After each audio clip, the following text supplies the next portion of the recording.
Her history and alarming connections are mostly unknown to the American people. Who is Huma Abedin? What do we know about Hillary Clinton's #1 aide and sidekick for 20 years? Hillary spoke at Huma's wedding saying, "If I had a second daughter, it would be Huma." This presidential election decides who gets to run the most powerful country on earth, so it is obviously very important to understand the facts about Huma Abedin, as she may very soon become Chief of Staff in the White House. I'll be simplifying an intricate web of people, organizations, and events that unraveled over many years. All of this information and more is available online for anyone who has access to Google. Anyway, here is an unbelievable story of infiltration, unfolding before our eyes, and the most important aspect of this election that you definitely won't see on CNN. There are 4 main players in this: Hillary Clinton, Huma Abedin, Abdullah Omar Naseef, and Saudi Arabia. Huma was born in the USA. Then when she was 2 years old, her family moved to Saudi Arabia. They lived in Saudi Arabia for 16 years.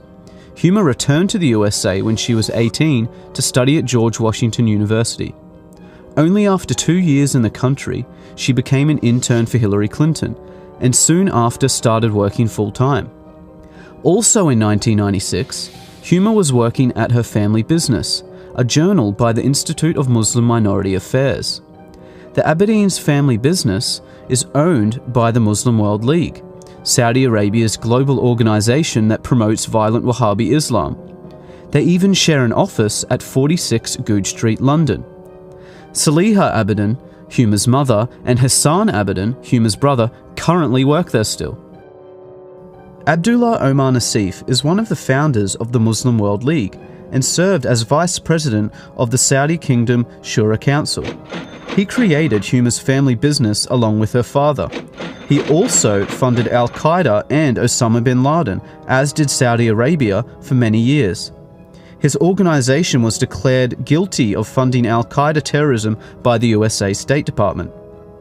During the Holy Land Foundation trial in 2001, the FBI discovered that the Muslim Brotherhood gave over $12 million to Hamas, the terrorist organization.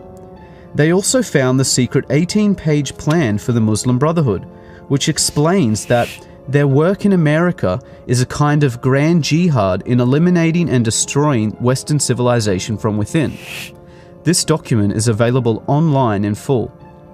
One of the many listed organizations within the Muslim Brotherhood was the Muslim Students Association, which Huma was an executive board member on for 3 years. Only 2 years after Huma left, Anwar al-Awlaki, the Al-Qaeda member and preacher to 9/11 hijackers, became chaplain of the same Muslim Students Association that Huma was a part of.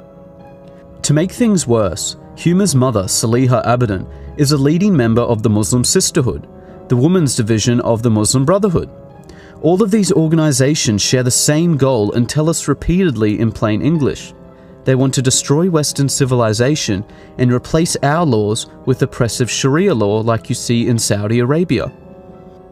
On 9/11, Abdullah Omar Naseef, Saudi Arabia, and Al-Qaeda tried to do just that. Where was Huma that day? The top funders of the 9/11 attacks created Huma's family business. Huma was officially working for the terrorists and Hillary Clinton the day those towers fell. Huma Abedin has never come forward with any information about her Saudi co-workers. Absolutely none of Huma's connections were mentioned by her during the investigations into 9/11. She has made no mention of her relationship to Abdullah Omar Naseef, the Muslim World League, Muslim Brotherhood, or her current status at her family business, which could be of unimaginable assistance to the FBI and the CIA. Huma's mother still works for the Muslim World League, yet Huma has made no effort to distance herself from her mother or her radical views.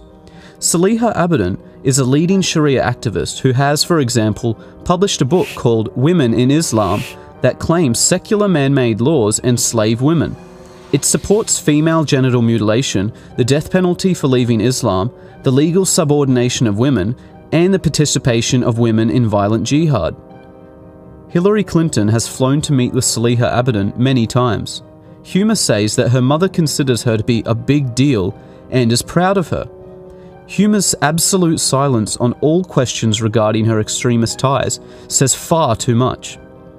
How can someone with such close links to terrorism be allowed access to our top secret information and have security clearances? Especially since it was found that Huma was accessing Hillary Clinton's emails and physical documents. The Clinton Foundation received over $25 million from Saudi Arabia, and they also funded 20% of her election campaign. Saudi Arabia's massive influence on the Clintons and Obama administration has not gone unnoticed. The damaging results of Islamist influence on the USA and Europe is worthy of another dedicated report, as this is just the tip of the corrupt iceberg. But you can no longer deny that Hillary Clinton is actively working with a global movement whose goal is to destroy Western civilization, just for the selfish benefit of money and power. Huma is the previously hidden link between the Clintons and Saudi terrorism. Dozens of other people and organizations were left out of this for length. Any rational person should have high standards of evidence for claims such as this. So here is the fastest way to prove Huma's tie to Abdullah Omar Naseef that you can look up for yourself and is sourced by their own websites. Start at the website of Huma's family business, the Institute of Muslim Minority Affairs. See that Huma's mother, Saliha, and Huma's brother, Hassan, currently manage this company.